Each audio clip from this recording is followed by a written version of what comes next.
Well, good morning, ladies and gentlemen, or good afternoon, depending on what time zone you're in, and the people that would be the friends and colleagues of my guest today. Would be morning. In fact, it will be quite early morning, I think, in California, because, as I'm sure you recognise, I have Caroline, who's the big cheese. She is the top dog at Visit California, and she's over here for Brand USA Week. Caroline, it's obviously been an extremely interesting couple of years, 18 months with the pandemic.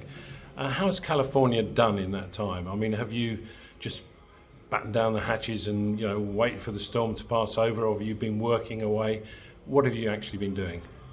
Well, I think after the shock of the precipitous fall of travel that we all experienced, the travel industry in California really came together to set out laying a new foundation. So I think there was some beacons of hope and some future projections. So first and foremost, people, while they were sheltering in place, had the opportunity, Californians, to visit California and kind of check off some bucket list items, which is great. It's basically reintroducing California to Californians, which was a nice layer. Certainly doesn't bring in the revenue or income as our British travelers do, that stay so long and make it a bucket list trip, but certainly a helpful bridge.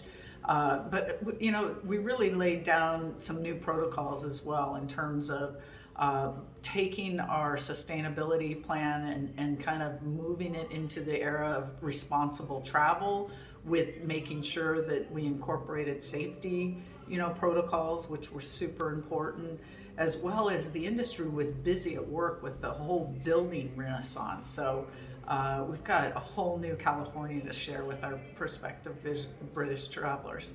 Excellent. Well, I'm sure that domestically, like a lot of American states, you would have done reasonably well in during the pandemic.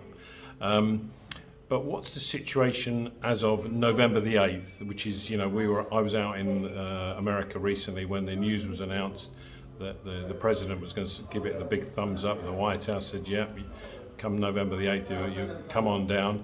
Where are you at right now with protocols, with availability, with hotels being ready, and indeed airlines? Yeah, we've got an incredible story, and there's so much pent-up demand. I mean, I think we're talking about record call volume to the airline call centers, as well as our tour operators and agents. And right now, as we speak, we've got actually ready to go 72 weekly flights into San Francisco, LA, San Diego.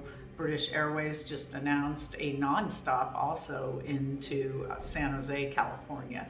So the lift is there, the variety of product is there, and in addition to that, as I said, the industry's been busy at work. We have 50 new hotels that have come out of the pipeline, more still coming through now, and our attractions have really brought on, a new interface from Disney to SeaWorld, Legoland, Universal Studios.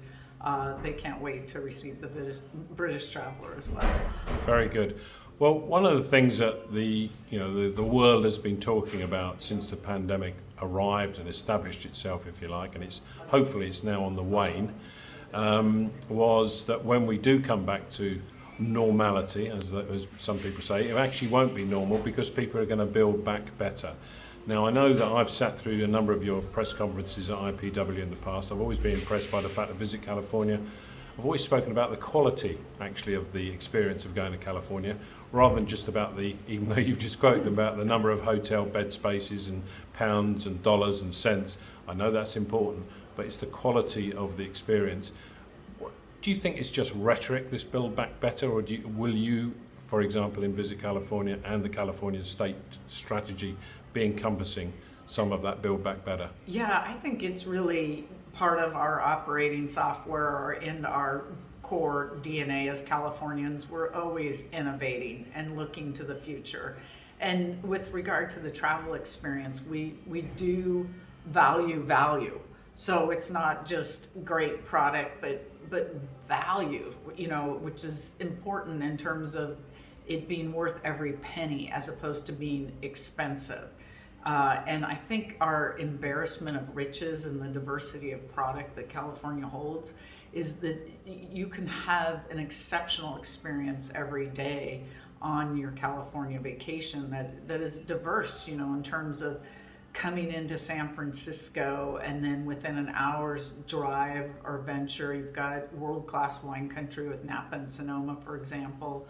Another couple hours east there, you're in Lake Tahoe, world-class destination. So it's those types of experiences that I think people feel like it's transformational. And I'm not just saying that, I'm a Californian, and I just, because of COVID, we've all done less traveling, and I am amazed at the destination just coming out of COVID myself. Do you think that, we've got COP26 coming to the United Kingdom in a couple of weeks' time. Everybody says it's going to be a key meeting of the various parties around the world. It's a critical point in if you like, in the planet's development. And it sounds a bit grandiose to say this, but do you think that, that California will be a leading light in that? I've often thought in the past that, as I said, listening to your press conferences, that you would be a leading light amongst destination tourism organisations going forward. Yeah, I'm so inspired by the vision of our green innovators and the technology that's coming out of California and how they're just pushing further and further on what the future looks like, and that does bleed into what we as travel industry executives adopt, and our hotels in terms of best practices, LEED certified conservation efforts, as well as our attractions, golf courses, just all sorts of product, the ski resorts, anywhere you go in California in terms of the tourism corridor, there's a sustainable story that's world class. So I think we'll continue to do that.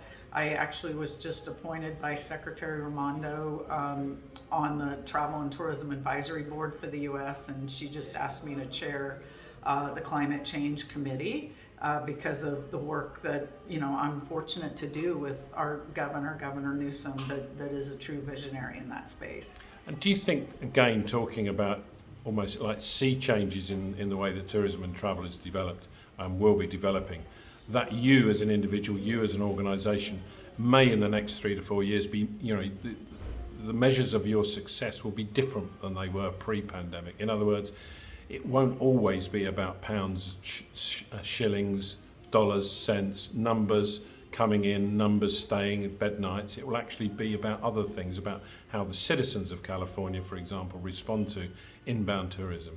So that's really my passion point, is that tourism should be a force for change and good change, and to really pay back to communities, as opposed to what I feel like globally many visitors were falling into, is kind of the social media trap of going into a destination just to get the photo for their friends, family, and not thinking about that destination and contributing to the welfare. And that's just as simple as when you stop into a destination, as buying that cup of coffee or supporting that small business makes a world of difference, in terms of when we experience destinations and culture. So I'm super passionate about it.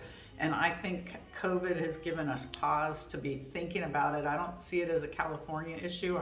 I'm passionate about travel responsibly from a global perspective.